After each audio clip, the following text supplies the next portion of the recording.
Hello, c'est Milan d'Uncode School. Bienvenue sur notre podcast dédié aux professionnels du no-code. Alors, on y parle outils no-code, bien évidemment, recrutement, productivité, entrepreneuriat et surtout bonnes pratiques pour naviguer dans cet écosystème no-code passionnant. Dans cet épisode, j'ai le plaisir de recevoir Inès Sali et Sébastien Levaillant, respectivement Head of Product France et VP Product Management chez Payfit. Payfit, c'est la boîte qu'on ne présente plus et qui n'en finit plus de faire parler dans l'écosystème startup. Et comme si ça ne suffisait pas, Payfit fait également beaucoup parler de lui dans l'écosystème no-code, notamment sur deux points. En effet, ce sont les premiers à intégrer un outil no-code dédié à la paix, et ce sont également les premiers à intégrer des product builders qui construisent au quotidien l'outil de paix en collaboration avec les développeurs. Bref, dans cet épisode, tu l'auras compris, on va avoir un focus tout particulier sur les product builders, les process de recrutement chez Payfit et également toute la stack no-code utilisée par l'une des meilleures boîtes et meilleures startups de l'écosystème. Bref, sans plus attendre, ça démarre. Je te souhaite une très bonne écoute. Bonjour à tous, j'espère que vous allez bien. Bienvenue sur la chaîne d'Uncode School. Et aujourd'hui, j'accueille Sébastien Levaillant et Inès Sali de chez Payfit. Alors évidemment, tout le monde connaît à peu près Payfit, mais on va revenir un peu dessus. Ce qui m'intéressait en fait de les recevoir aujourd'hui, c'est parce qu'on va parler d'un profil qui me tient, vous le savez tous à peu près si vous suivez cette chaîne, beaucoup à cœur, qui est celui de Product Builder. Mais avant de démarrer, Inès, Sébastien, comment est-ce que vous allez ? Bah ça va pas mal. Ça va pas mal, prêt avec Ça des va très décors bien, différents, mais effectivement bien, parfait. Avant qu'on démarre un petit peu sur Payfit, ce que c'est et surtout ce profil de Product Builder que vous avez mis en place chez Payfit, ce que je vais vous demander à chacun, c'est de vous présenter. Inès, je t'en prie. Merci Seb. Alors moi je m'appelle Inès. Donc chez Payfit, je suis Head of Product France. En fait, avant d'arriver chez Payfit, moi j'avais monté une boîte. Je suis arrivée chez Payfit parce que dans cette fameuse boîte, toute la partie produit, création d'un produit que les gens aiment utiliser, utilisent de la bonne façon, avait pas trop marché. Du coup, je me suis dit que j'allais apprendre que c'était un vrai métier. Et j'ai rejoint Payfit pour ça, parce que c'est une boîte, quand je suis arrivée en 2018, il y avait déjà un bon product market fit, à peu près 100 personnes dans la boîte, Okay. et un produit tech. Donc du coup, ça cochait un peu tous les critères. Je suis arrivée, j'ai été formatrice en fait en Jetlang, qui est la plateforme low-code dont on parlera. Trop Puis bien. j'ai fait un autre poste, plutôt en Ops, et après j'ai pris la direction de l'équipe Produit France, dans laquelle se trouvent beaucoup de product builders. Donc je sais c'est le sujet du podcast, donc je vais pas dévoiler davantage la suite, mais on en parlera pas mal. Trop bien. Merci beaucoup Inès. Et Sébastien, je te laisse te présenter aussi. Oui, donc Sébastien, je suis VP Product Management chez Payfit. Je suis arrivé en juin 2019. J'ai une carrière dans le product management. Voilà, depuis j'ai commencé chez Yahoo, ça remonte un petit peu. Quand on dit Yahoo, ça donne une idée de l'âge, peut-être aussi. Ouais, 48 ans, 2 enfants. Voilà. Donc effectivement, je fais partie des dinosaures en âge de Payfit. Et donc voilà, je travaille côté product management, côté global, et on va pas rentrer directement dans les spécificités de l'organisation produit de Payfit. Disons que le point intéressant à retenir, c'est que chez Payfit, il y a les fonctions classiques historiques dans l'industrie des logiciels de développeur, product designer, product manager. Et il y a ce qui fait la typicité, la spécificité et, j'en suis convaincu, l'avantage concurrentiel de Payfit, l'existence de cette fonction de product builder et de l'outillage de base qu'ils utilisent. Ok, trop bien. On va rentrer un petit peu plus en détail en fait sur ça. Est-ce que l'un de vous deux, ou à la limite vous complétez, pourrait présenter Payfit pour ceux qui ne connaîtraient pas encore? Ça, vas-y. Payfit, c'est une solution qui a été créée en 2015. Donc il y a 3 cofondateurs, Firmin, Florian et Guilain, avec l'ambition d'automatiser la paye, principalement pour les petites et moyennes entreprises. Donc ça s'est traduit par le lancement d'un MVP en 2016 avec un premier client, si mes souvenirs sont bons, qui est Freshti. Nestor, je crois. Nestor. Ok. Bon, voilà, c'était dans le même domaine. Et Et il y a un product market fit qui a été trouvé extrêmement rapidement et une accélération, donc une vraie trajectoire de start-up, scale-up, qui fait que 6 ans plus tard, il y a 7500 clients, on fait la paye pour à peu près 180 000 employés. On communique pas sur le revenu, mais il y a à peu près 1000 payfitters chez Payfit. L'ambition, au-delà de ce À succès, l'international? on est présent dans 4 pays, j'aurais dû le dire, ouais, Ok. France Ouais. essentiellement, mais également Angleterre, enfin Royaume-Uni, Espagne et Allemagne. Et au-delà du positionnement clé sur la paye, hein, c'est le positionnement clé, c'est ce qui fait le succès de Payfit. Il y a une ambition aussi d'être présent sur des fonctionnalités, des expériences autour de la paye liées au RH notamment, donc la gestion des notes de frais, la gestion des absences, en sont des exemples. Ok. Inès, tu as des choses à rajouter peut-être? Bah non, c'était parfait, sans surprise. Alors, pour que je rentre un peu plus en détail, parce que du coup, comme ça, pour ceux qui connaissent pas Payfit ou qui sont pas dans le milieu forcément de la Startup Nation ou de la tech, de prime abord, en fait, du coup, Payfit, c'est une startup tech. On pourrait se dire que bah, on code tout en fait de A à Z, mais il y a quand même une vraie particularité, c'est ce qui nous intéresse aujourd'hui, c'est qu'en fait, vous avez développé un langage no-code, low-code, bref, qui s'appelle Jetlang. Et ça m'intéresse en fait que vous en parliez parce que ça a l'air d'être vraiment le cœur du sujet, enfin un des cœurs du sujet très important chez Payfit, ce qui vous a permis de grossir plus rapidement. Et alors, je ne sais pas si tout le monde est familier avec la paix. Bon, moi, c'est des choses que j'ai eu à gérer en fait en tant qu'entrepreneur aussi. C'est quand même bien la galère, mais chaque TPE, PME est aussi différente. Il y a des conventions collectives qui peuvent être différentes. Et l'idée, c'est qu'à chaque fois, finalement, on est toujours sur de la paix, mais il y a des options qui sont différentes. Voilà, on n'est pas des professionnels de la paix. Comment peut-être est venue, je sais pas, cette idée de langage ou pourquoi choisir d'ailleurs de faire ça plutôt que de se dire bon bah on va mettre des devs dessus et puis on fait un produit tech un peu comme toutes les autres boîtes. Bah, je vais commencer. En fait, c'est intéressant, enfin, c'est marrant de savoir que le premier produit de Payfit, le tout premier, c'était le Jetlang. En fait, Ok. c'est-à-dire avant même le premier produit user-facing, ce qui a été fait, c'est le Jetlang. Et donc, du coup, et donc, juste après, le produit que les clients ont vu pour la première fois, c'était un produit qui était uniquement développé en Jetlang.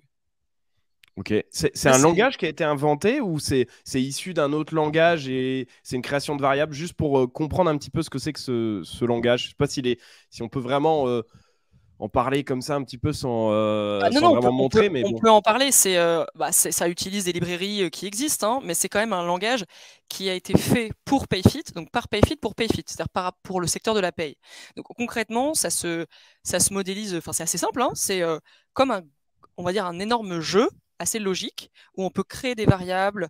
Donc tu vois, tu parlais justement du bootcamp Uncode School juste avant qu'on commence avec cette partie modélisation de données. Tu as une partie modélisation de données. Tu peux créer des variables en Jetlang, tu peux leur donner des valeurs avec des conditions, tu peux aussi créer des pages en fait qui sont user facing et tu peux donc créer de la UI en fait et afficher directement des options, des questions, des résultats à tes utilisateurs, à tes utilisatrices. Ok. Et c'est quelque chose d'assez logique en fait. C'est-à-dire qu'il faut avoir un esprit logique, mais c'est à peu près tout, parce que de toute façon, tu peux pas être formé en amont. Et ce langage-là, il donne encore aujourd'hui, il l'a donné dès le début, une vélocité qui est hors norme. Après, toi, tu connais, parce que Mm. tout ce qui est no-code, c'est aussi l'avantage, c'est que tu vas beaucoup plus vite vers la production qu'avec des langages de programmation classiques. Et c'est vrai que sur le domaine de la paye, c'est-à-dire quand tu fais de la paye, c'est quand même un avantage assez dingue. Alors un bon exemple qui a été un espèce de stress test géant, c'est les années Covid.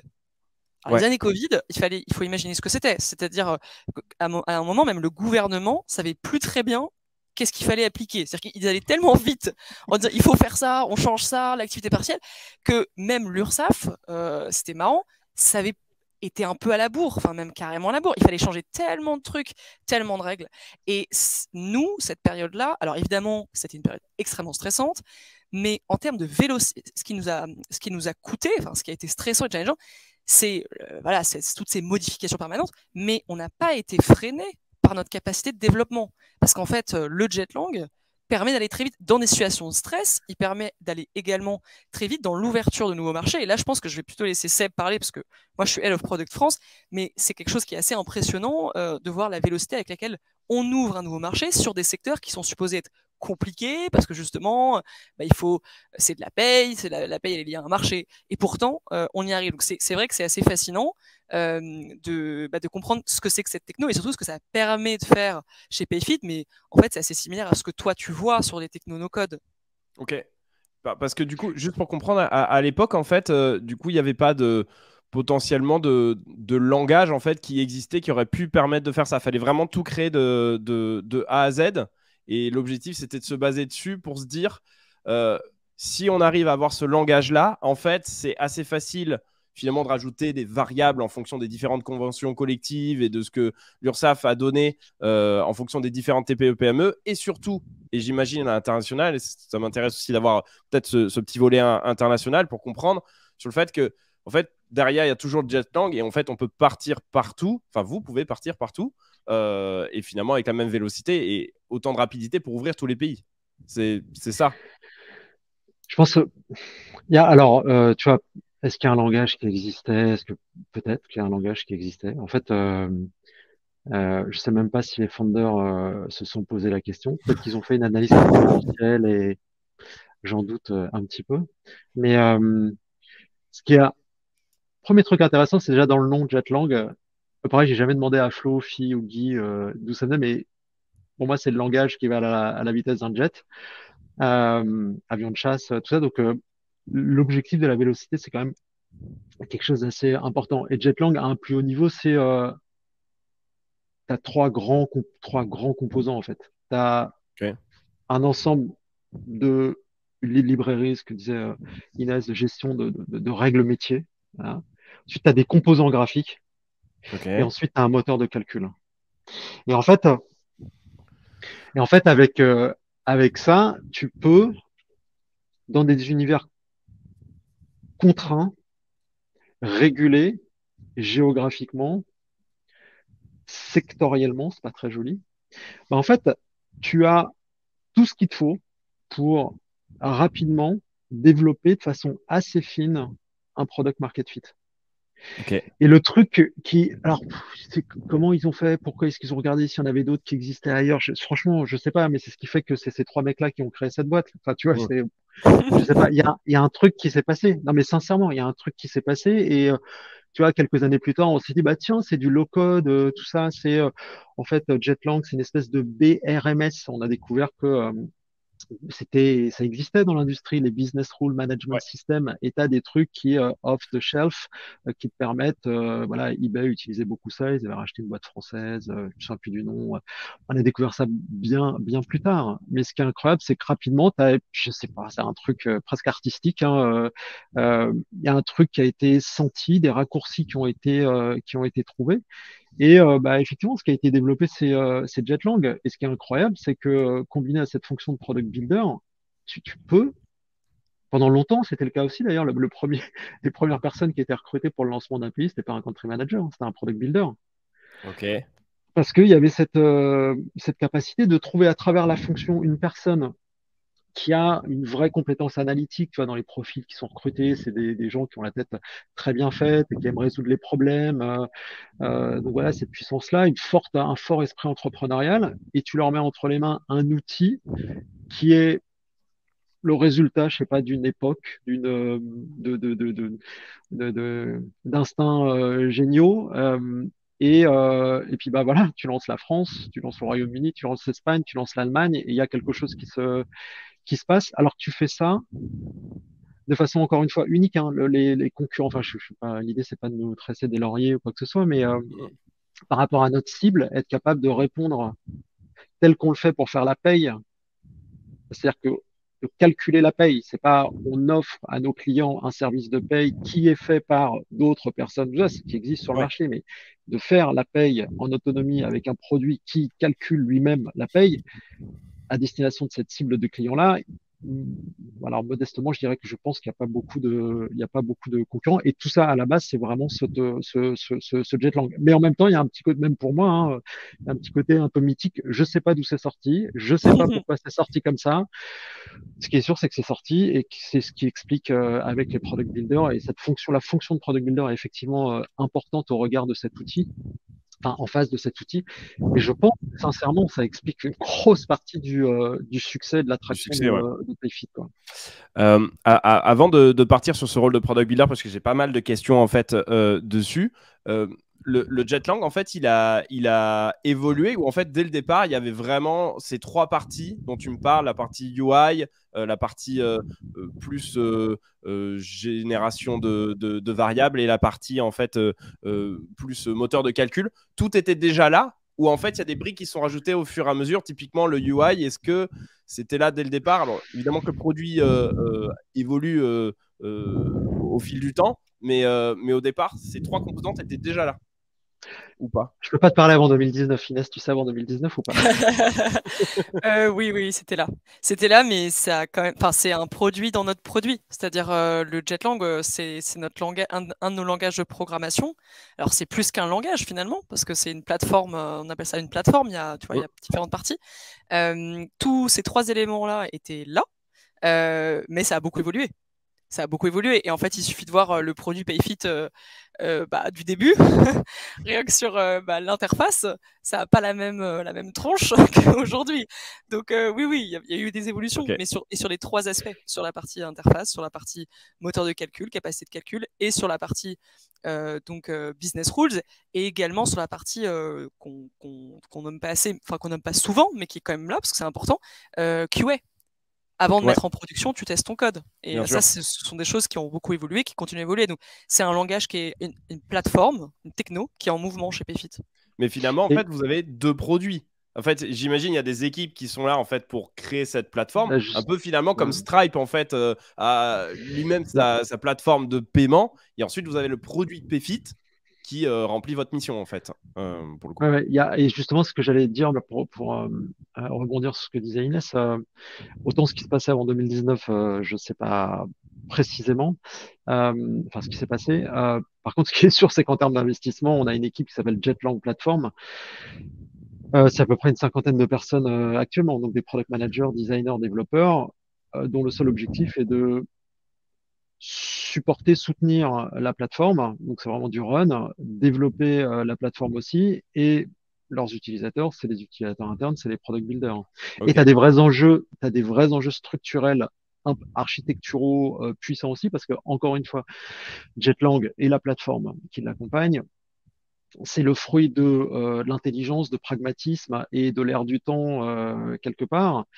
Quand ton système il est soumis à une hypercroissance, que tu n'as pas pensé plus que ça, plus que de raison, tout ce qui ça n'a pas été pensé comme une plateforme low-code à l'origine. Ça n'a pas été pensé comme ça. Donc, peut-être que par rapport à la religion des low-codeurs, on ne répond pas à tous les canons de la religion des low-codeurs, tout ça. Il y a un vrai enjeu de puissamment, structurellement, durablement, continuer à renouveler cette plateforme avec des sujets très précis, tu vois, d'expérience pour l'expérience utilisateur.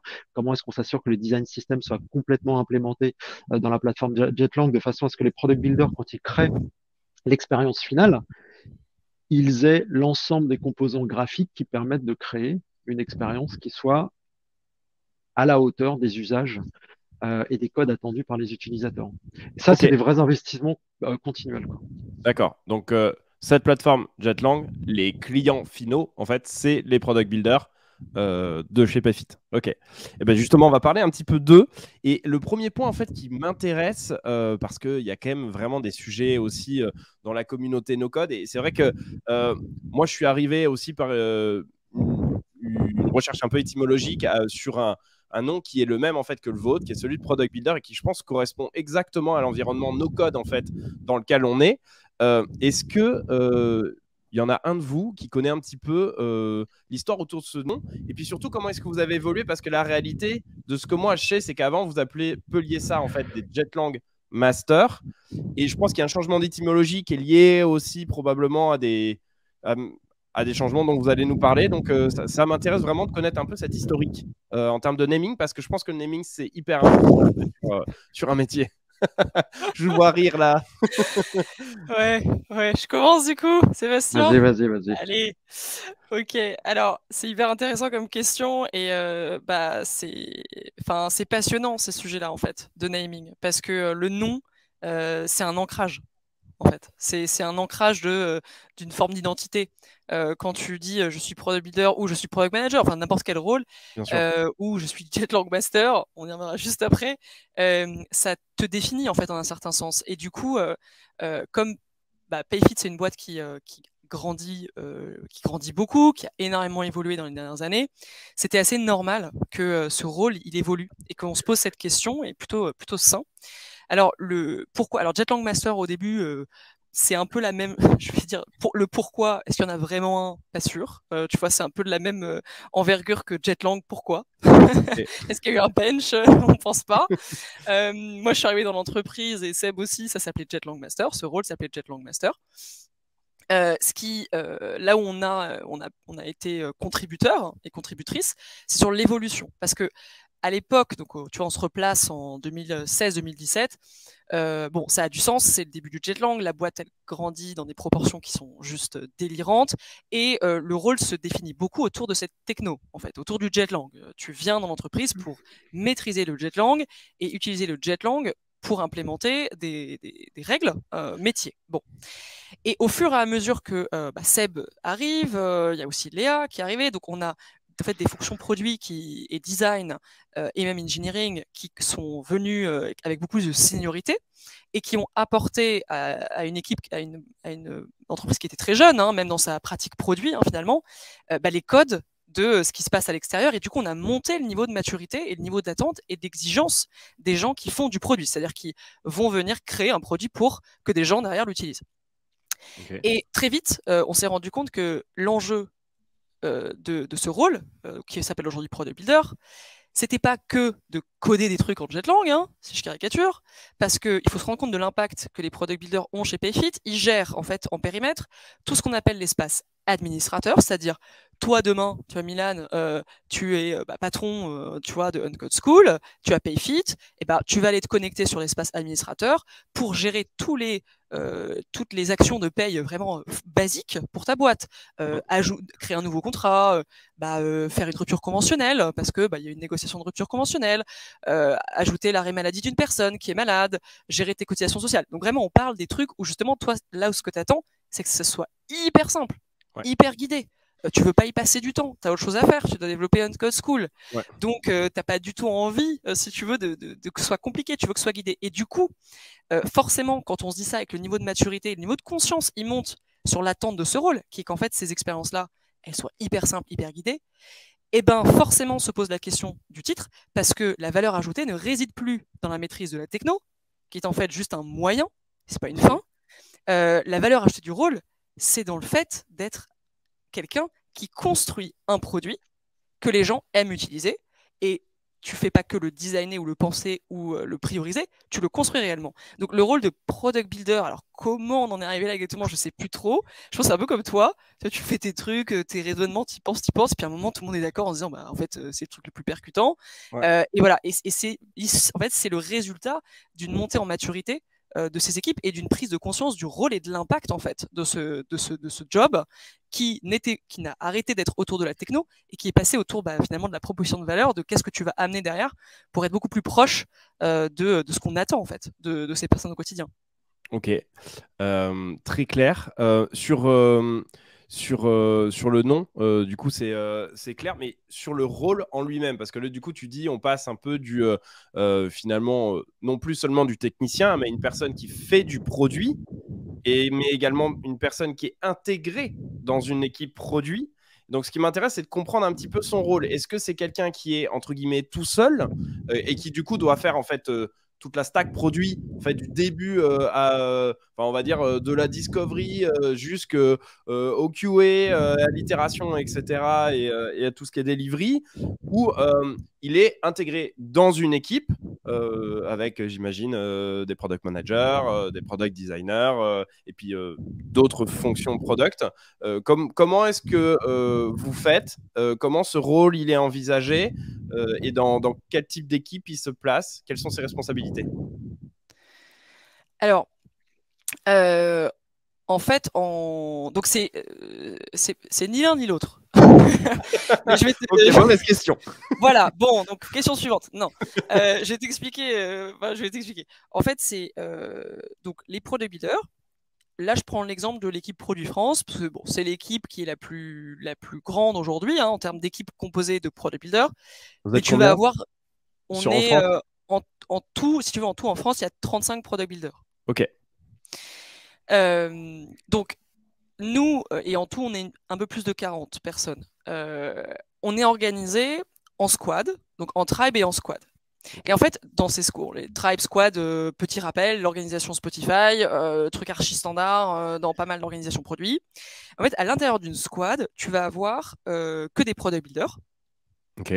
Donc, tu n'as pas, comme par rapport à ce que tu disais, tu n'as pas une personne qui est product manager, une personne qui est designer et des product builders. Tu as que des product builders qui, la plupart du temps, travaillent en binôme sur des projets.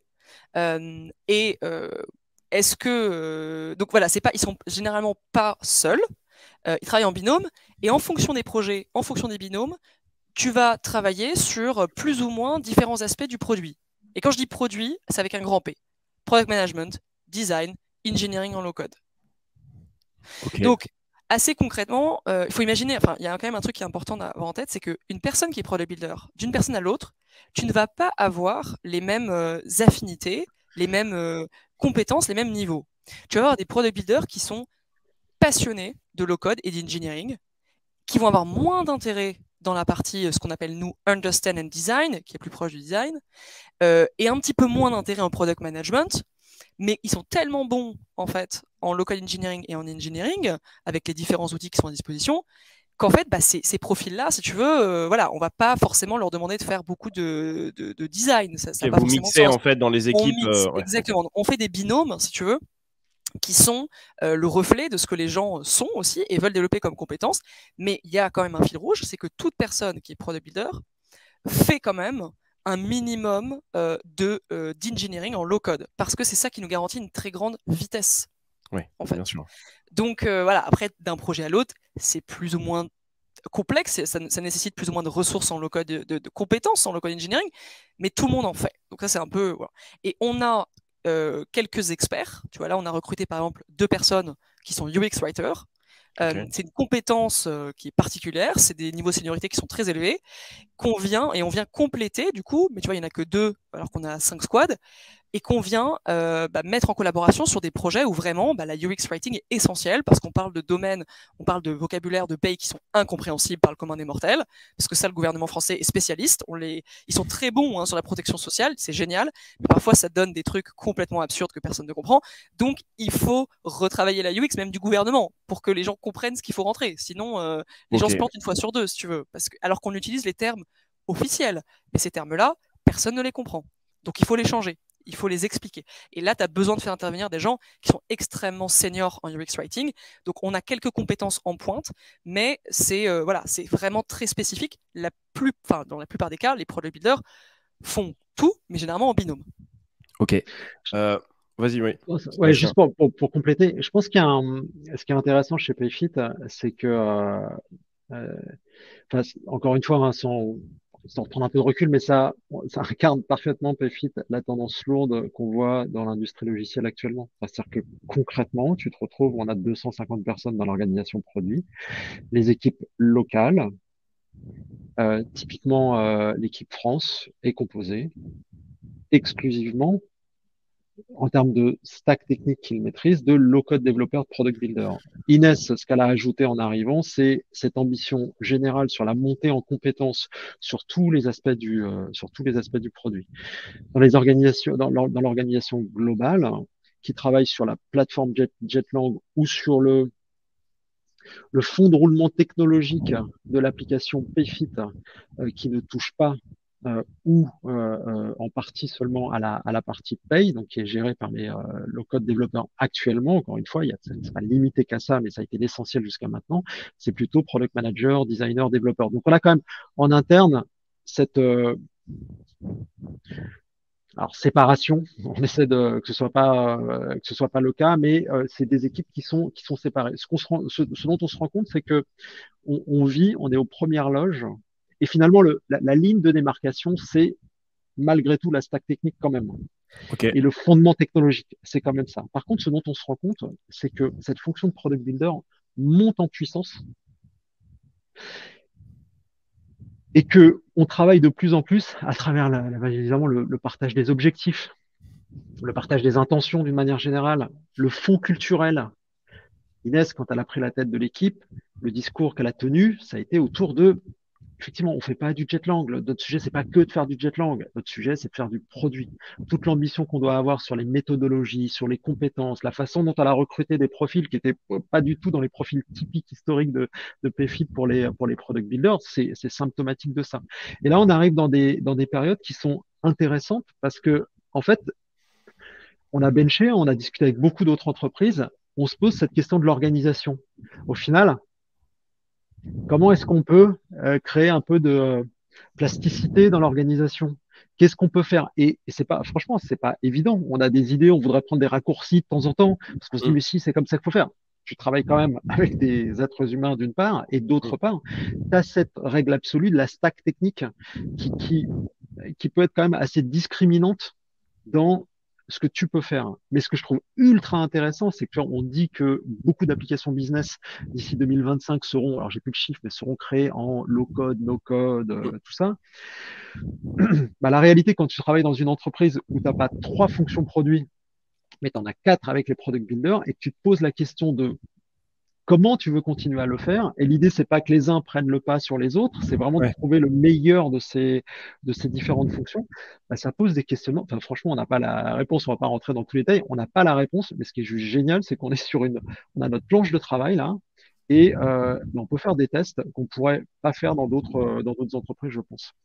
Et alors, pour bien comprendre aussi un petit peu quand même les frontières entre certains que vous avez donnés, en tout cas aujourd'hui, parce que c'est vrai que du coup, la manière dont vous définissez ça, finalement, le ou la product builder que vous avez chez vous, peut-être que, et je pense que c'est important vraiment d'en parler parce que je crois que dans l'écosystème, c'est un truc qui n'est pas forcément clair. On a l'impression que c'est un peu le mouton en 5 pattes. Ça y est, on a une personne en fait qui sait faire du produit, qui sait faire de l'UI comme un dieu. Et puis en plus de ça, il maîtrise de manière incroyable la techno. C'est quelqu'un qui va nous faire un produit et c'est bon, on est une licorne. La réalité, c'est qu'en fait, il y a aussi d'autres personnes qui travaillent. Par exemple, vos product designers, vos product managers, comment vous mettez la frontière? C'est des frontières de responsabilité, c'est des collaborations qui sont différentes, juste pour bien comprendre en fait quelles sont les limites et les frontières en fait à ces personnes-là qui évidemment ne sont pas du tout des moutons à 5 pattes, même si elles sont brillantes. Oui, non, mais il n'y a personne. Enfin, en fait, de façon assez cash, si on était capable de former des gens qui sont des super seniors dans toutes les compétences design, toutes les compétences du product management, plus qui savent faire, qui maîtrisent une techno low code, donc sous-entendu qui maîtrisent des codes engineering quand même, des codes de dev, bah ce serait beau. Alors c'est possible, mais il faut être honnête avec les gens et il faut pas demander aux gens d'atteindre la lune alors que c'est pas possible. C'est très rare en fait. Il y a des personnes qui peuvent faire ça, mais c'est pas la norme en fait. La plupart des gens peuvent pas atteindre des niveaux seniors sur ces 3 choses-là. Donc c'est pas ce qu'on demande aux product builders parce que on sait que c'est pas réaliste. C'est pour ça que je te disais juste avant que d'une personne on appelle ça product builder parce que il y a un nom, le rôle s'appelle product builder. Mais la réalité, c'est que quand tu creuses, et c'est ce qu'on fait quand on positionne des product builders et qu'ils s'auto-positionnent aussi sur le career pass, c'est qu'on sait que d'une compétence à l'autre, d'un track à l'autre, tu vas avoir des profondeurs de compétences qui ne sont pas les mêmes. Donc on a en fait 3 grands thèmes, low code engineering et general engineering, parce que on est en train de créer des chemins de carrière pour aussi devenir dev, si tu le souhaites. Okay. Ça, c'est le premier bloc. Le deuxième, ce qu'on appelle understand and design, qui rejoint beaucoup les compétences de recherche utilisateur, de méthodologie design, prototyping, des choses, voilà. Après, tu peux aller très loin hein, sur le service design et ce genre de choses. Et le dernier bloc qu'on appelle strategize and execute, qui est assez proche du product management, mais voilà, nous on l'a découpé comme ça. Et on sait qu'une personne ne peut pas être de niveau très élevé sur où c'est possible, on bloque pas, mais c'est pas très réaliste. Donc d'une personne à l'autre, d'un product builder et d'une product builder à l'autre, tu vas pas avoir en face de toi la même personne qui a le même niveau de compétence et qui a les mêmes appétences. Et c'est peut-être là que se situe la subtilité, si tu veux. C'est qu'il faut quand même voilà, comprendre ça et du coup comprendre quelles sont les forces des uns, les forces des autres. Après, ça marche quand même plutôt bien chez Payfit, tu vois, en termes de quelle est ma responsabilité par rapport à une personne qui est product designer, c'est qu'en fait on a quand même des périmètres qui sont définis avec des terrains de jeu qui sont suffisamment larges, que ce soit des squads de product builder ou des squads qui ont un fonctionnement plus standard, où tu vas avoir une personne qui est product designer, une personne qui est product manager et les développeurs, chacun a son périmètre. Alors par rapport à est-ce que la techno c'est de la low code ou pas, tu vas avoir des profils product builder ou pas. Mais en fait, il n'y a pas de cannibalisation. C'est-à-dire, bon, mais tu peux avoir une personne qui est product builder qui va avoir un niveau élevé en design et qui donc va vachement bien comprendre une personne qui est product designer le jour où elles doivent collaborer sur un projet commun. Tu vois, Okay. En fait, je pense, tu vois, il y a un point important à garder en tête parce que, encore une fois, les Payfit incarnent complètement cette évolution-là et aussi les limites d'interprétation, voire de surinterprétation. Quand tu reprends encore une fois l'industrie du logiciel, tout ça, on pensait qu'il fallait juste des développeurs pour faire un produit digital. On s'est vite rendu compte que un développeur il y en avait qui était capable de faire un super bon produit en étant développeur et c'est juste génial. Donc la bonne expérience utilisateur, s'attaquer aux bons problèmes, tout ça. La réalité, c'est que c'est rare. C'est hyper Donc rare. rapidement, on s'est rendu compte que l'omniscience dans le domaine était extraordinaire et extrêmement rare. Je pense que c'est la même chose sur les product builders. Ce sera un très mauvais, ou les low-code developers, ce sera un très mauvais service à leur rendre que de leur faire croire ou de faire croire au marché que finalement, c'est quoi? Tu n'es plus obligé de recruter des développeurs, des product managers, des product designers, ce qui est une tannée en soi, ça coûte cher, le sourcing est important, supply demand, c'est quand même très compliqué et qu'en fait, tu peux all-in sur product builder ou low-code developer. C'est pas comme ça que ça va se passer. Par contre, c'est une nouvelle fonction. Et notamment, ce qui est vraiment intéressant, c'est la spécificité, la subtilité de l'approche. Tu vois, chez nous, il y a, pour parler encore une fois de façon transparente, c'est product manager, designer, développeur travaillent sur la plateforme Jetlang qui est utilisée par les product builders. C'est pas les product builders qui la feront, on a besoin de product manager, designer, développeur pour le faire. Toutes les expériences qui sont historiquement en dehors de la paye, plutôt liées aux expériences RH, l'approche était de se dire, bon, ça, on n'est pas obligé de le développer en Jetlang, on aura plus de profondeur, plus de possibilités avec une stack classique, qu'elle soit technique ou fonctionnelle, avec les profils habituels. Et on vit un peu sur cette ligne de faille depuis quelques années. Ce qui se passe, c'est que il y a les product builders qui, en termes de compétences, montent en puissance. Ils ont une typicité qui est que, effectivement, quand il y a eu la crise du Covid, c'était oufissime par rapport à des gens qui faisaient de la paye dans notre environnement. Les product builders, tu avais un décret qui paraissait, ils étaient capables de le coder, de le mettre en prod. Et dans l'application, quelques heures plus tard ou quelques jours plus tard, les clients étaient capables de faire leur paye avec ces nouveaux décrets. Nos concurrents ou les gens qui adressaient notre même cible, ils en étaient réduits à faire circuler l'information sur l'évolution des décrets.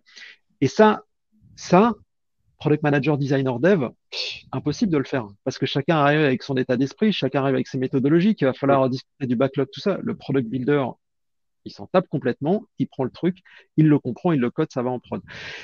Et en fait, c'est sur ce genre c'est sur ce genre de choses qu'il va falloir jouer et qu'il va falloir trouver des positionnements pour le développement de cette fonction de product builder, sûrement l'évolution de l'organisation de Payfit pour être capable de mieux traiter, de mieux entretenir le product market fit, des product market fit un peu compliqués. Il va falloir être un peu subtil et trouver sur certains domaines. Là, on discute en ce moment beaucoup sur la gestion du temps, qui est proche de la paye. On se dit, effectivement, et tu vois, c'est typiquement sous l'impulsion de la France que ça se fait parce que l'équipe monte en puissance et de plus en plus, ça réclame. Elle dit, mais nous, voilà, avec vous, si on travaille avec vous, on pourrait trouver une façon de travailler qui est encore plus véloce, plus rapide, plus durable. Alors, on est un peu gêné aux entendus parce qu'on sait pas exactement comment jouer dessus, mais par contre, on sait qu'on veut y aller, on sait qu'on veut faire des tests. Et tu as des enjeux derrière aussi de mindset. Des product builders viennent avec un mindset historiquement de vélocité. Inès a beaucoup insisté sur le fait de, attention, on fait du produit. L'objectif, c'est pas simplement d'être véloce et de faire d'aller vite en prod. On fait du produit, on fait quelque chose de durable. La façon dont on nomme les choses est importante. Il y a une vraie démarche fine. Et de l'autre côté, tu as historiquement des product managers, des designers, des développeurs qui arrivent avec en gros au moins 15 ans derrière eux d'expertise méthodologique, culturelle, tout ça, et qui peuvent se sentir de temps en temps bousculés parce que tu en as qui arrivent, qui ont un peu le couteau entre les dents et qui veulent y aller. Donc, il y a de la finesse. Et c'est dans cette finesse-là que je pense réside enfin, ouais, on a beaucoup de richesses à découvrir chez Payfit et des belles choses à faire à l'avenir. Et tu sais quoi, en fait, on n'a pas la réponse à comment le faire, quoi. Mais c'est sûr, ça se fera pas juste en pensant que le product builder pourra en toute omniscience adresser toutes les problématiques pour faire du produit. Ça, c'est juste pas possible. C'est clair. C'était bien de pouvoir le dire parce que je l'entends trop, donc au moins on aura ce podcast de référence pour pouvoir dire ça. Pour ces personnes effectivement qui sont nouvelles, en fait, ça fait combien de temps déjà que vous parlez de Product Builder chez Payfit? Environ 2 ans? 2 ans, je pense. Ouais. 2 ans, ouais. Ok. Pour ceux qui écoutent un peu plus tard, du coup on est en 2022. Je suis obligé d'y penser. Donc voilà, ça fait 2 ans. Ces personnes-là qui rentrent, il n'existait pas particulièrement de formation pour ça. Enfin, c'est des personnes qui sortent d'école, en fait, c'est un rôle dont on n'entend pas parler. Potentiellement, effectivement, aujourd'hui, j'ai créé effectivement un bootcamp spécialisé sur ça, mais encore une fois, je ne suis pas sur du Jetlang parce que vous avez une technologie qui est propriétaire. Comment ça se passe, en fait, les gens qui rentrent chez vous, qui veulent devenir, en fait, product builder vous les formez comment ça se passe et quelles sont les compétences que vous attendez de ces personnes-là? Ouais, c'est un super sujet. Ça aussi, ça a évolué. Donc, Payfit, c'est une boîte qui évolue beaucoup, qui se pose beaucoup de questions. Ce qui est trop cool, hein, parce que justement, c'est peut-être, ça laisse beaucoup de place à la co-création, à l'évolution. Comme disait Seb, on n'a pas toutes les réponses. On sait qu'on n'a pas toutes les réponses et qu'on doit continuer à plancher sur ce rôle, sur les rôles dans les équipes produits. Comment est-ce qu'on en tire le meilleur? Et un bon exemple, c'est effectivement qui sont les product builders, comment est-ce qu'ils arrivent, quelles sont les compétences. Ça a évolué.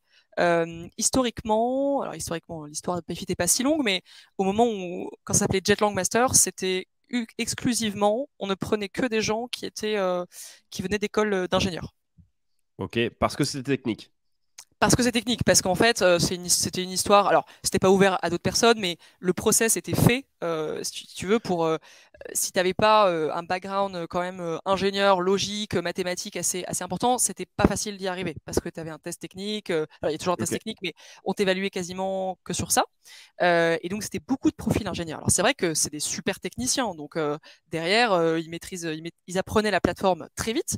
Et puis, voilà, il y avait une forme ce sont aussi des gens qui aiment construire, qui aiment résoudre des problèmes. Donc, ça matchait beaucoup de critères. Ça a eu quand même alors, c'est très bien pour plein de choses, mais ça a quand même alors, déjà, le premier, on va dire, inconvénient, c'est que tu n'as que des profils similaires. Ouais. Et ça, peu importe de quel profil on parle, c'est jamais bon pour la créativité, pour l'innovation. Et puis des profils qui avaient moins d'appétence aussi à toute la partie design, par exemple. Tu vois, compréhension client, méthodologie design, la recherche utilisateur. C'est tout bête, mais en fait, les ingénieurs, j'en suis une. Hein, donc voilà, je vais un peu critiquer. Mais c'est des gens qui sont ils y vont, quoi, tu vois. Et ils y vont avec des questions fermées, alors que c'est tout l'inverse. Quand tu fais du produit et que tu fais de la recherche utilisateur, surtout donne pas ton avis. Enfin, ne ferme pas les questions. Ouvre-les, cherche de l'information. Donc, c'est pas la formation qui fait que tu as naturellement ces réflexes-là. Et du coup, on s'est posé la question de finalement, alors c'est vrai qu'il y a quand même tu as besoin, on va pas se le cacher, d'apprendre le Jetlang et de l'apprendre en un temps qui est suffisamment court pour que tu puisses développer, tu vois, au bout de 3 mois après ton arrivée et délivrer. Donc il y a quand même cet aspect-là et on n'est pas allé, tu vois, en se disant c'est pas grave, on ouvre à tout le monde. Non, mais on a repensé en fait le process de recrutement. On a analysé une dizaine de profils de l'équipe en cherchant dans leur profil avant d'arriver chez Payfit des patterns, des éléments communs en dehors de leur formation d'études, sans prendre en considération les écoles, quelles qu'elles soient, les parcours quels qu'ils soient. On s'est dit, on va regarder tout ce qu'il y a autre, c'est-à-dire le contenu de ce qu'ils ont fait, leur mission, les précédentes expériences, qu'est-ce qui dans leur précédentes expériences est commun. On a extrait cette information-là et ça a donné en fait quelques prérequis qui sont agnostiques de l'école que tu as fait, du parcours d'où tu viens. On s'en fiche complètement. Par contre, il faut que tu aies, par exemple, déjà touché un langage de programmation ou que tu te sois auto-formé ou que tu aies déjà programmé. Peu importe. Ça peut être code standard, no code, low code, mais il faut que tu aies eu cette appétence dans ton parcours à un moment. Okay. Projet d'études ou bien expérience professionnelle. Donc, il y a eu quelques éléments, il y a 3-4, pas beaucoup plus, et on a repensé l'offre pour que ça ne cite plus, en fait, une expérience d'études, une école particulière. Et du coup, ça a permis de faire rentrer des profils beaucoup plus variés. On a des anciens devs qui ont dit, en fait, moi, je veux faire du produit en plus du dev, je veux pas juste faire du dev. On a une product data analyst qui est arrivée en disant, moi, je veux aussi coder et faire vraiment du produit. On a des product managers, on en a plusieurs maintenant qui ont le même, c'est marrant, qui ont le même retour, qui ont dit, moi, j'aime bien le rôle de PM, mais en fait, je veux que ça aille beaucoup plus vite, quoi. Enfin, j'en ai marre de passer par des devs qui doivent. Et donc, tu as un peu ce petit commun de personnalité de gens qui sont là en mode, j'ai pas le temps, mais qui se regroupent sur une volonté quand même de faire les choses bien. Okay. Le plus vite possible quand même, hein. T'as un peu un côté, on n'a pas le temps, tu vois. Mais on veut quand même faire les choses bien. Et du coup, les profils d'aujourd'hui sont beaucoup plus variés. Je peux pas te dire c'est des gens d'école d'ingé, c'est plus vrai.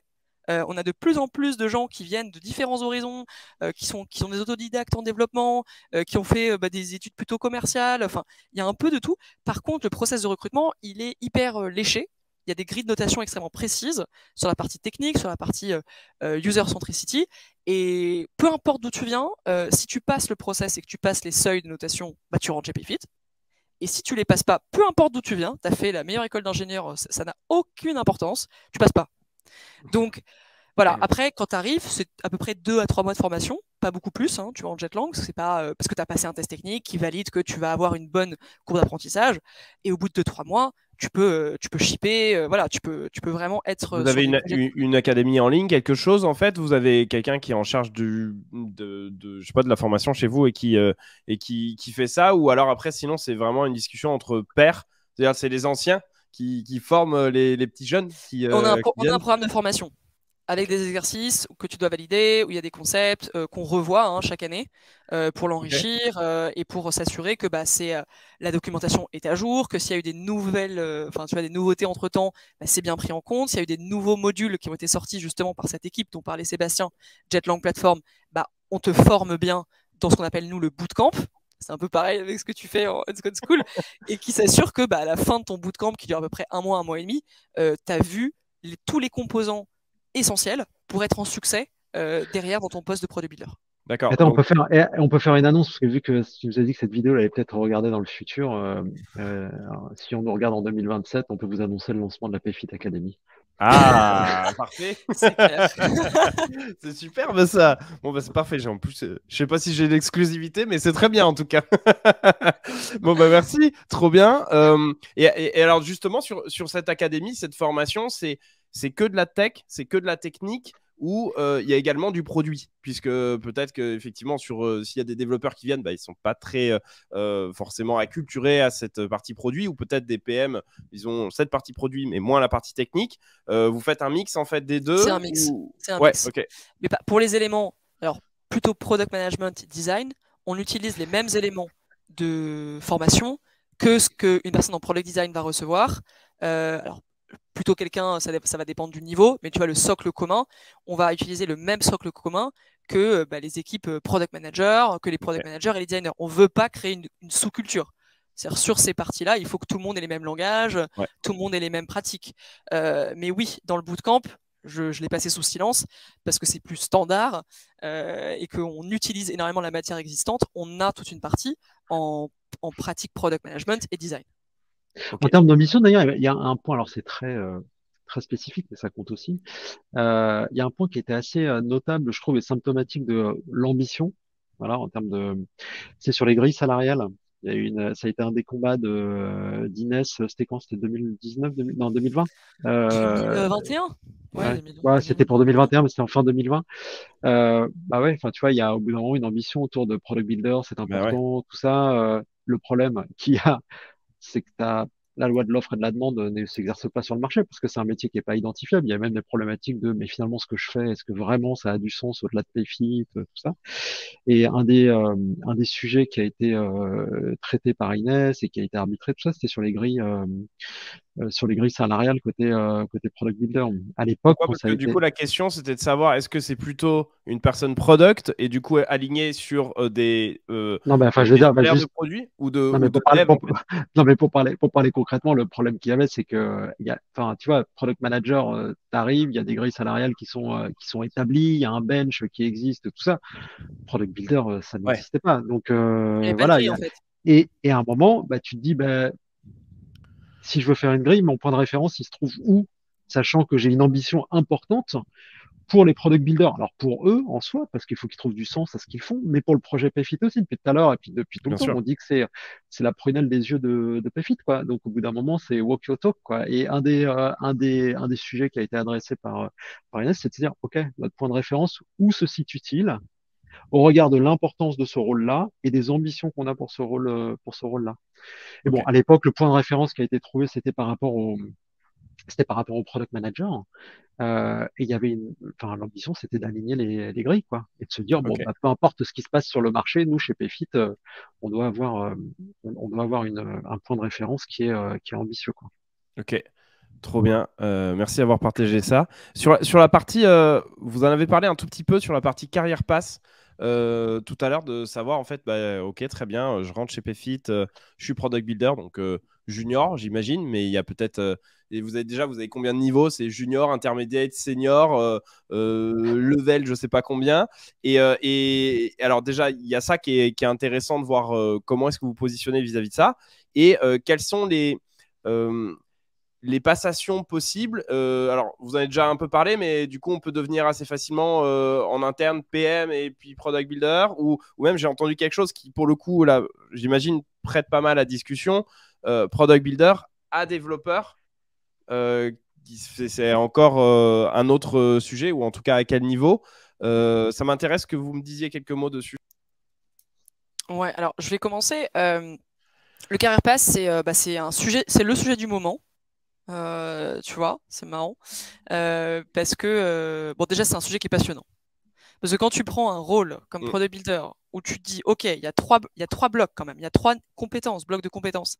Et tu parles pas de petits blocs de compétences, quoi. Parce qu'en fait, tu pourrais y passer des plombs, rien que sur Understand and Design qui est proche du design, tu vois. Ouais. Donc, et là, tu rentres dans, c'est hyper intéressant parce que c'est aussi un moyen très concret de valoriser le rôle en interne, mais aussi de valoriser en externe et de valoriser les product builders. Parce que quand tu arrives à mapper des compétences d'une personne, par exemple sur un bloc comme Understand and Design, qui est très proche du design, en fait, qu'est-ce que tu dis Tu dis, imaginons, tu es senior dans ce bloc de compétences. Ça veut dire concrètement que tu as un équivalent en termes de bagage de product designer de niveau senior. Donc, Ok. à tout moment, tu peux postuler n'importe où. De toute façon, si tu veux postuler, voilà, hein, Payfit, c'est pas une boîte qui retient les gens. Tu peux le faire. Donc, en fait, le Career Pass, c'est un outil. On essaye un peu, mais Non, mais voilà, mais c'est un outil qui est hyper concret, hyper tangible pour les gens qui sont chez nous, qu'on travaille beaucoup cette année, parce qu'on se rend compte que c'est aussi un moyen de montrer aux product builders que c'est pas un rôle ovni, c'est un rôle qui a trois composantes majeures, et que ces composantes-là, tu peux avoir différents niveaux de seniorité dessus. Et en fonction de ton niveau de seniorité, tu vas avoir des titres qui vont être différents. En fait, ça, on n'est pas encore au niveau, je peux te dire, si tu es là, c'est tel titre parce qu'on est en train de le construire, mais c'est ça qu'on a acté. C'est-à-dire que voilà, si tu es niveau 3 en product management, en tant que product builder, tu auras un titre qui montrera ça, qui pourra te permettre de le reconnaître en interne et aussi en externe, et tu pourras nommer comme tu veux ton rôle sur LinkedIn si ça te rassure. La réalité, c'est que les product builders, ils s'appellent product builders. Donc, on voit pas aujourd'hui un besoin, bon, mais ils expriment légitimement, mais qu'est-ce que c'est, mes équivalences. Donc, le Career Pass, c'est un outil génial pour dire, voilà vos équivalences.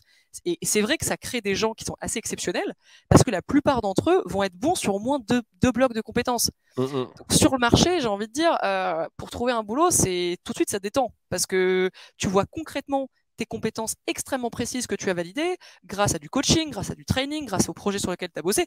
C'est plutôt obscur, tu vois, comme rôle.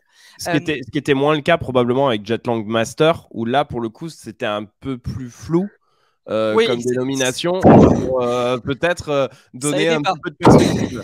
Ouais, et puis surtout, effectivement, comme disait Inès tout à l'heure, le truc là, c'est quand tu dis aux gens, t'es le maître de Jetlang, tu dois être le maître de Jetlang. Pourquoi tu regarderas ailleurs? T'incites pas à regarder ailleurs, à d'autres dimensions, tout ça. Quand tu dis product builder, tu te dis, Jetlang, c'est un élément, effectivement, qui est important, mais il y a d'autres dimensions, d'autres compétences à acquérir. C'est là que la dénomination est importante parce que ça souligne l'intention fondamentale, quoi.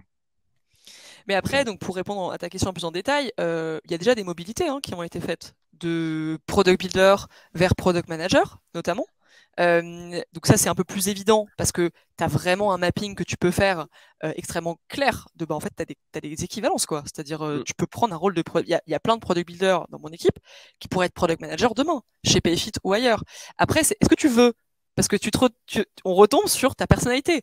Si t'aimes que, tu vois, ça déroule, bon, voilà, tu vas rester. Donc, c'est pas massif, hein. Je veux dire, il n'y a pas de départ massif de product builder. Les product builders, la rétention dans l'équipe, elle est incroyable, hein. Je veux dire, on n'est pas, voilà. Mais tu as des équivalences qui sont évidentes déjà en product management, qui sont évidentes en design. Alors, quand même, c'est plus de la UX que de la UI, parce qu'en UI, tu as déjà des composants prédéfinis, donc tu vas être moins dans le design d'interface from scratch, tu vas être beaucoup dans la user experience, la recherche utilisateur et les méthodologies design qui t'amènent à concevoir, mais tu es moins dans la UI. Ça, après, on a moins de personnes qui ont cette appétence-là. Sur le développement de logiciel, effectivement, le gap est plus important, parce que tu as une techno qui est la low-code et tu passes, voilà. Mais on est en train de créer des chemins qui vont pas être pris par tous les product builders parce qu'encore une fois, quand tu es product builder, tu aimes la vélocité. Et quand tu fais du développement, standard, tu vas moins vite. Donc, c'est pas la grande majorité. Mais on crée ce chemin de carrière parce que pour ceux et celles qui ont envie de l'emprunter, c'est hyper intéressant qu'ils le deviennent chez Payfit. Ils connaissent super bien la stack low-code. Si demain, tu as des devs qui en plus connaissent parfaitement cette stack, on parlait tout à l'heure, tu vois, avec Sébastien qui le mentionnait. On est en train de travailler sur comment on fait collaborer ces deux mondes, comment ils se comprennent davantage. Forcément, des gens qui font ça, c'est génial. Donc, tu as envie de créer ces parcours de carrière parce que ça va créer que du bien pour l'entreprise. C'est sûr.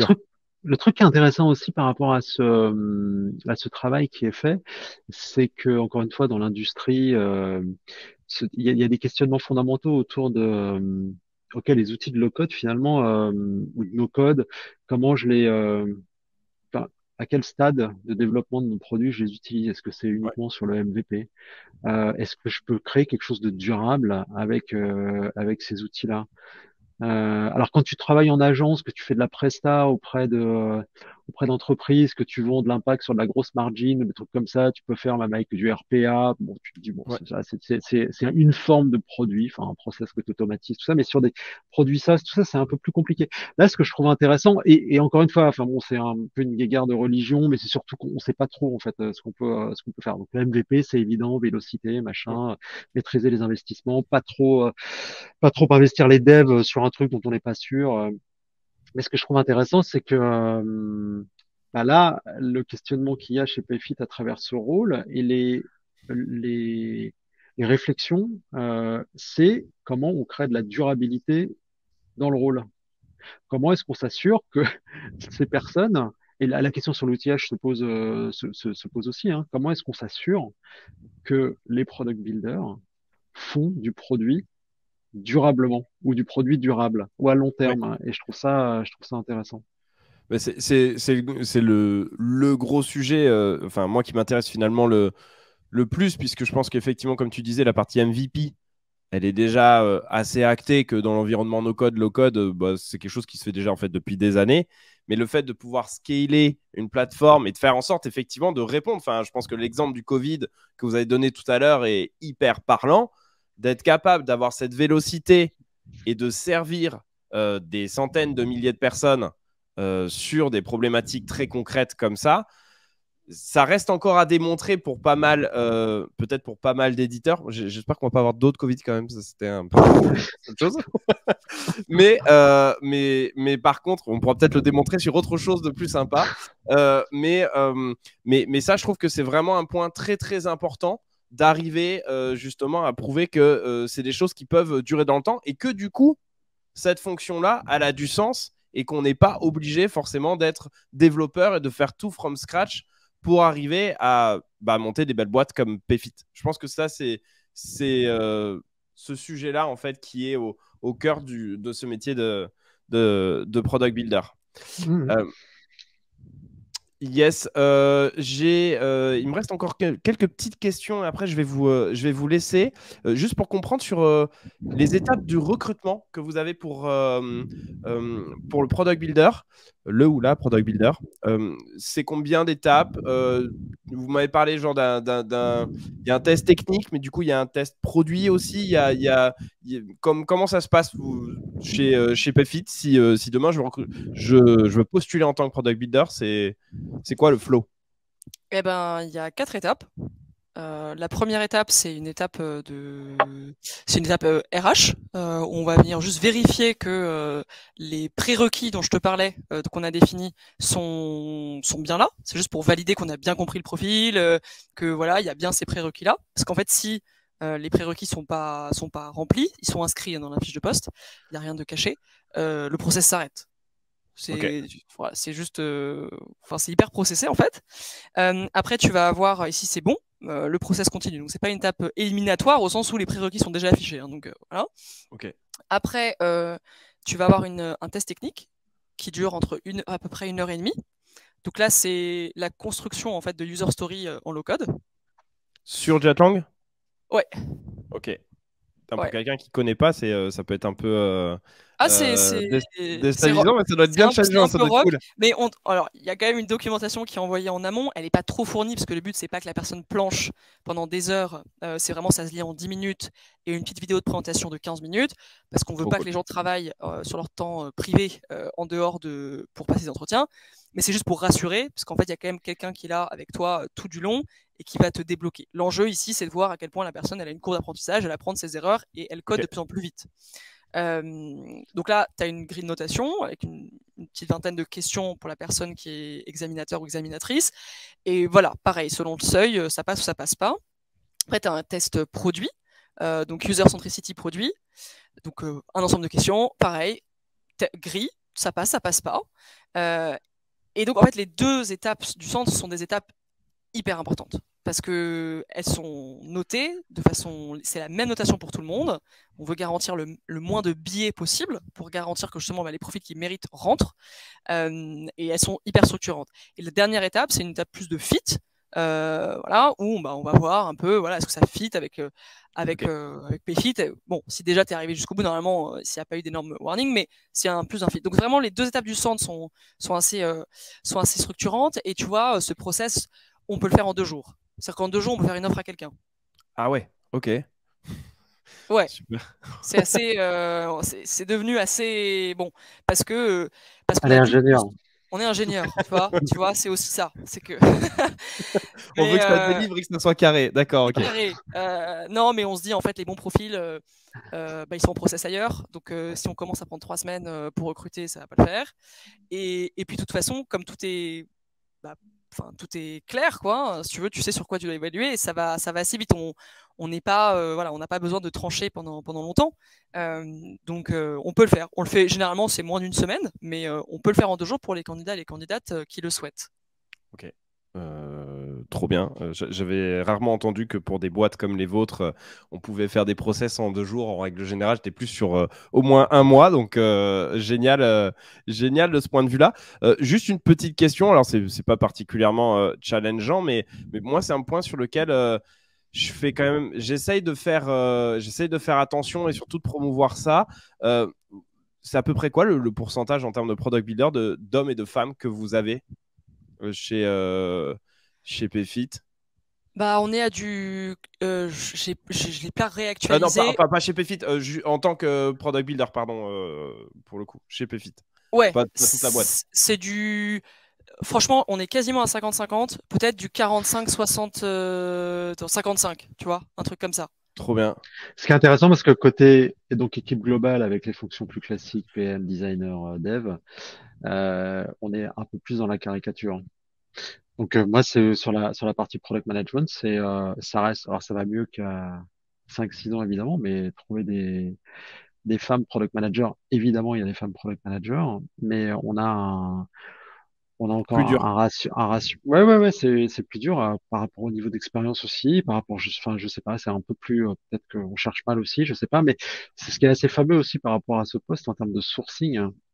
Au-delà de étendre notablement tes capacités de sourcing, t'as en termes de représentativité, tout ça, je trouve que, enfin, t'as un pipe qui est en général Mm. assez bien représenté. Et c'est moins le cas. De notre côté, évidemment, tu as plus de femmes product designers, par exemple, que d'hommes. Chez les devs, voilà, J'imagine, t'as ouais. moins de femmes. Et chez les product managers, bah, tu as des femmes, je dirais, tu as 30% de femmes, quoi. Mais c'est compliqué voilà, ça reste compliqué. Ok, du coup, c'est quand même assez marrant de voir que finalement, la fonction de product builder arrive quasiment à ce ratio de 50-50. Pour le coup, enfin, moi c'est pareil dans le bootcamp, c'est un truc sur lequel je fais attention justement d'essayer d'avoir autant d'hommes que de femmes. Et finalement, en fait, ça se fait un petit peu naturellement. Et Ah ouais, j'avais un ok. peu peur au début que ouais, je fais pas plus de réclames que ça. J'y fais attention parce que je trouve que c'est important et que en vrai, on en a parlé, il y a quand même un volet technique qui est quand même assez important et souvent le volet technique est un peu trusté par les ingénieurs et du coup les hommes et je voulais éviter que justement sur cette nouvelle fonction de product builder, il y a un peu ce biais-là qui arrive et en fait la réalité c'est que tu vois très bien que en fait les femmes viennent assez naturellement vers cette fonction. Alors, je pense qu'on est encore au Et début, hein. Il faut faire ça sur du temps long et des quantités, mais pour l'instant c'est un peu ce que je remarque dans mais l'écosystème. je pense, enfin bon, alors là pour le coup, ça va être très prospectif ce que je dis, mais euh, je pense que c'est un vrai outil de démocratisation et d'accès aux fonctions du digital. Quand tu vois la catastrophe sans faire de politique de ça, mais la catastrophe que la réforme Blanquer a provoquée avec Ouais. le nombre d'abandons de lycéens, des programmes de formation en mathématiques, et principalement, je crois qu'on est tombé à 170 000 personnes en moins, je crois, l'année dernière, qui faisaient une formation en maths, alors que 3 ans plus tôt, c'était simplement 50 000, donc on a pratiquement multiplié par 3, je crois, et 70% des personnes qui ont abandonné sont des femmes, donc ça veut dire que bah, pour être développeur, très souvent, faut faire des études d'ingénieur. Donc, ça veut dire qu'il y aura moins de femmes dans les écoles d'ingénieurs. Bah, tu te dis, c'est quand même, bah, ces outils low-code, c'est aussi un moyen de faire rentrer enfin, s'assurer d'avoir une population beaucoup plus représentative, population de développeurs de produits digitaux beaucoup plus représentative de l'état de la société que Ouais. si on se contentait de gens qui ont fait des études. Des études d'ingénieur. Donc, Mm. je trouve ça quand même assez beau comme projet sociétal aussi. Ouais, mais je pense qu'en fait, en plus, cette mixité-là, je trouve qu'on la ressent dans l'équipe. Enfin, je parle juste en tout cas de ce que je connais sur la partie bootcamp. Bah, si j'avais fait qu'un bootcamp avec que des femmes ou avec que des hommes, ça aurait pas été la même chose aussi sur cette mixité. Et je pense que ça joue aussi sur la boîte et sur le produit en lui-même aussi, sur ces points-là. Et je trouve qu'effectivement, les outils no-code sont une vraie belle chance qu'on a. Et je crois qu'il faut insister dessus. Mm. J'entends peu de personnes qui en parlent, mais je pense que c'est un point à faire. Donc c'est pour ça que je me permettais de poser la question pour savoir un petit peu où ça en était. Et en parlant du coup de ce côté no-code, donc on a vu sur la partie product builder, donc vous avez en fait du coup ce Jetlang à vous. Est-ce que vous utilisez chez Payfit aussi d'autres outils no-code, mais que vous n'auriez pas du coup forcément développé, mais qui sont aussi utilisés en fait pour votre métier, pour votre mission? Alors on a une équipe RPA qui utilise Robotic Process exclusivement, Automation, ok, ouais, d'accord. Robotic Process Automation, qui est aussi une dizaine de personnes. Ils utilisent UiPath. Ok. Donc, c'est une équipe qui existe depuis 3 ans maintenant. Euh, ils sont, euh, ils sont au sein de l'équipe, bon, pour X raison, au sein d'une équipe produit globale qui est Jetlang Platform. Ils interviennent Ok. à la demande pour automatiser des process que l'on considère pas comme des process cœur business, qui peuvent avoir un impact clairement sur le business, mais qu'on considère pas comme des process cœur business parce que on n'est pas complètement fou non plus. L'objectif c'est pas de mettre des process cœur business sur une technologie ou un service tiers. Mais voilà, là, ils commencent à avoir quand même pas mal d'impact et de visibilité en interne. On veut décupler cet impact-là parce qu'on va créer une équipe qui est dédiée à l'automatisation, dans laquelle on va retrouver ces low-code, no-code développeurs sur UiPath, des profils plus classiques de product manager, product designer et d'ingénieurs aussi. Et D'accord. je sais pas si on utilise d'autres technos Là, que ça. on utilise Make, Ok. Ah bah oui, je suis bête, Make, évidemment. Oui, oui, non, et ça, c'est quand même cool. non, non, non, oui, oui, il y a un gros. Pierrot, s'il m'entend, il est product manager dans l'équipe. Trop. S'il m'entend, je vais me faire déboîter, Et tu effectivement. vois, nous en product builder, enfin en équipe, voilà, on y pense. C'est Non, hyper non, mais cool. ça. Et puis en plus, c'est un projet qui a été lancé il y a 1 an et demi, tout ça pour effectivement mettre ça à disposition des product builders. Mais, pardon, je te laisse Et Pour alors, venir terminer. compléter la partie, pour donner plus de d'action sur la partie workflow. Bah, tu vois, c'est ce Mhm. dont tu parlais, toi, en ouais. fait, Milan, dans ton bootcamp. Ça, c'est un truc où sur la plateforme telle qu'elle existe aujourd'hui, le Jetlang, on aimerait avoir plus de possibilités sur agir sur des workflows en fait. Et donc on a choisi Make, enfin l'équipe produit engineering a choisi Make.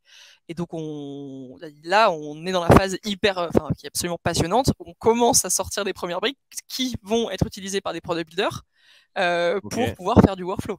Mais du coup, vous avez des personnes en interne qui sont spécialisées sur Make ou c'est plusieurs personnes en fait qui font ça en plus de leur boulot et chacun fait un petit peu le workflow qu'il connaît ou vous avez Ah, vraiment l'idée c'est d'avoir une équipe automation sur ça qui vient en fait apporter euh, parce que finalement moi je considère que même l'automatisation c'est un produit aussi c'est faire du produit aussi en lui-même parce qu'il faut maintenir en plus tout ça c'est enfin Make c'est pas juste deux bulles en fait qui se parlent entre elles hein, si on fait des trucs un peu plus compliqués c'est quand même un vrai produit à part entière ça c'est des choses sur lesquelles vous avez déjà du coup des personnes full time dessus c'est l'objectif c'est comment est-ce que vous voyez ça? sur la partie globale, on a une équipe en fait qui a été chargée de, bah, tu vois, bench des Ok. solutions. Ils ont finalement choisi Integromat. L'objectif, c'est d'intégrer le plus possible au sein de notre plateforme la technologie Make.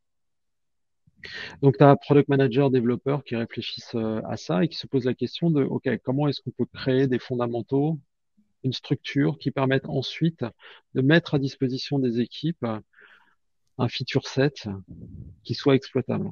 Et ce qui est intéressant là sur bref, on a eu de multiples rebondissements parce que entre l'idée de le faire, réussir à le faire, bon, il y a un petit peu de temps. Là, ce qui Ouais. est magique, effectivement, c'est le travail qui a été fait par l'équipe d'Inès pour venir voir Global et leur dire, bon, OK, voilà, ça a été mis en place. Voilà, nous, comment on voudrait l'utiliser et les workflows qu'on souhaiterait implémenter. Mais à la base, oui, il y a côté Global, il y a une équipe qui est en charge Parce que Inès, vous aviez fait en fait quelques de ce POC problème. avant pour pouvoir justement partir après convaincre au-dessus que c'était cette solution qu'il fallait faire.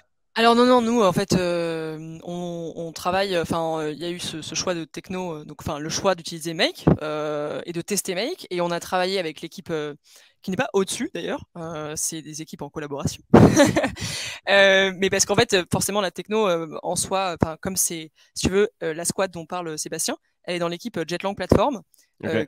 alors ça s'appelle Jetlang Platform. Peut-être que demain ça s'appellera autrement parce que Make, tu vois, c'est pas du Jetlang et c'est un outil en fait qui peut être utilisé après voilà plus ou moins de profondeur hein, comme tu disais mais du coup comme c'était une nouveauté on a bossé et on a bossé ensemble pour se dire ok sur quoi on pourrait l'appliquer.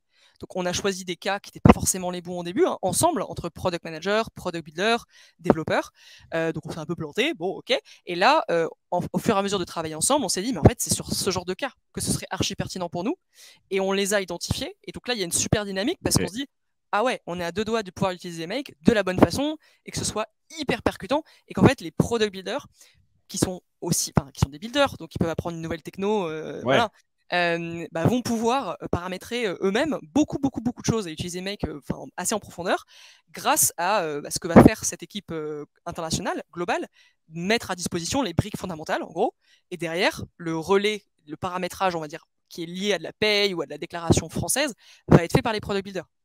Donc c'est un outil en plus, si tu veux, qui vient s'ajouter au Jetlang. Et donc c'est passionnant parce que ça ouvre le sujet que, tu vois, Jetlang Master, voilà, c'est fini. À partir du moment où tu utilises vraiment Make, ça vient acter définitivement que ce nom, il échoue, mais il est plus du tout, voilà.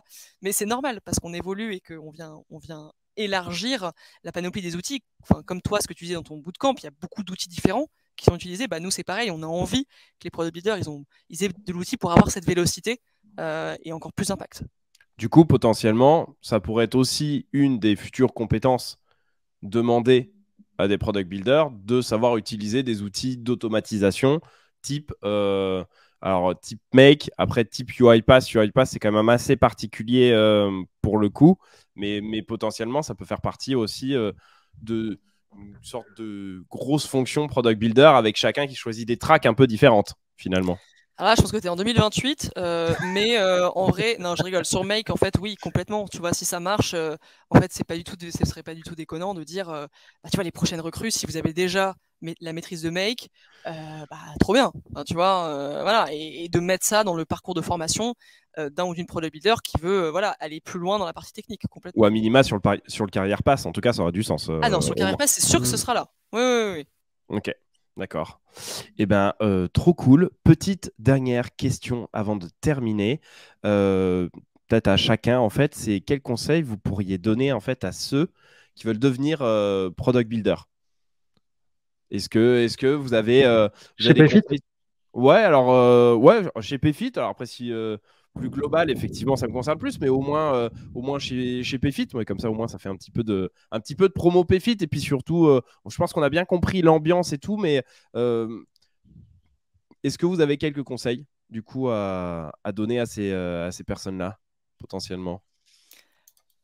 Moi, le conseil que je peux donner, c'est, en fait, j'ai envie de dire, si vous vous reconnaissez dans quelqu'un qui est intéressé par le produit, que ce soit sur l'aspect technique ou sur l'aspect expérience utilisateur, voilà, et qui a un peu la bougeotte, qui est toujours là en train d'essayer de bidouiller des trucs, voilà, de vouloir aller d'être un peu dans l'action. Si vous vous sentez comme ça et que vous n'êtes pas sûr sur les métiers du produit, plus dans la norme, et c'est très bien, hein, enfin je veux dire plus standard, parce qu'il y a cette espèce de besoin de toucher à différents trucs, d'apprendre continuellement et de vouloir que les choses bougent vite, c'est que vous êtes peut-être une personne qui est faite pour un rôle comme product builder. Après, le conseil que je peux donner, c'est juste d'y aller, quoi. Enfin, je veux dire, lancez-vous. D'accord. Ouais. Ok. Ça marche. Ouais, alors moi, si j'avais un conseil, c'est ça marchait pour d'autres fonctions, mais pour celle-ci, je pense que ça marche bien quand même. C'est ça va sonner comme ça va sonner, mais développer votre âme d'artisan. Il y a un truc que j'aime beaucoup avec Product Builder, c'est que je trouve qu'on retrouve dans les métiers du digital euh, quelque chose qui est très présent dans les métiers d'artisan, où tu combines l'intelligence du geste, de la main et de la pensée précise. La curiosité presque universelle et la capacité de se concentrer, de se spécialiser sur la production d'un produit très, très précis. Il y a des allers-retours intellectuels, manuels entre le grand, le petit. Et voilà, cultiver cette âme d'artisan plus que une âme de technicien. Je pense que ça, encore une fois, ça pourrait marcher pour d'autres métiers, mais pour celui-ci en particulier, l'objet n'est plus de faire. Ouais. C'est l'âge du faire, F-A-I-R-E, que tu incarnes fondamentalement à travers cette fonction. Trop bien. Ça fait une très bonne conclusion pour le coup pour c'est pas mal. pour ce podcast. Bravo Seb. En tout cas, super intéressant. Je voulais vraiment vous remercier pour votre temps et surtout finalement de nous avoir expliqué ce que c'était plus en détail ce rôle de product builder, de voir qu'il prend de l'importance à la fois chez PayFit, mais aussi en dehors. Donc un grand merci. On a respecté en plus le timing, donc on est très bien. Je vous souhaite une très belle soirée. Vous revenez bien évidemment dans le podcast comme vous le voulez. Et je vous dis à très bientôt. Merci beaucoup. Merci beaucoup. Merci à toi, Milan. Au revoir. Ciao. Ciao. Et voilà, c'est déjà fini, on va devoir se quitter ici. Merci beaucoup d'être resté jusqu'à la fin de ce podcast. J'espère bien évidemment que tu auras passé un bon moment et surtout que tu auras appris de nouvelles pratiques qui pourront t'aider dans ta carrière et tes projets. Mais avant de partir, si l'univers des outils no-code t'intéresse, n'hésite pas à nous suivre sur les réseaux sociaux où la discussion continue. Également à noter ce podcast 5 étoiles sur Apple Podcast pour nous soutenir et surtout à partager ce contenu à un maximum de personnes qui pourraient être intéressées. Si tu souhaites te former aux outils no-code, rendez-vous directement sur le site d'Uncode School. Si tu souhaites trouver un job ou embaucher un product builder dans ton entreprise, rends-toi directement sur productbuilder.fr où des centaines d'offres d'emploi no-code sont déjà présentes et n'attendent que toi. Tu connais peut-être même ma newsletter No-Code Session où j'y parle de l'actualité no-code chaque semaine. Si tu n'es pas abonné, c'est le moment de le faire. Bref, tu connais la chanson. Tous les liens sont en commentaire de ce podcast. D'ici là, je te souhaite une belle journée et je te dis à très vite pour un nouvel épisode. Et comme on dit, à ciao, bonsoir.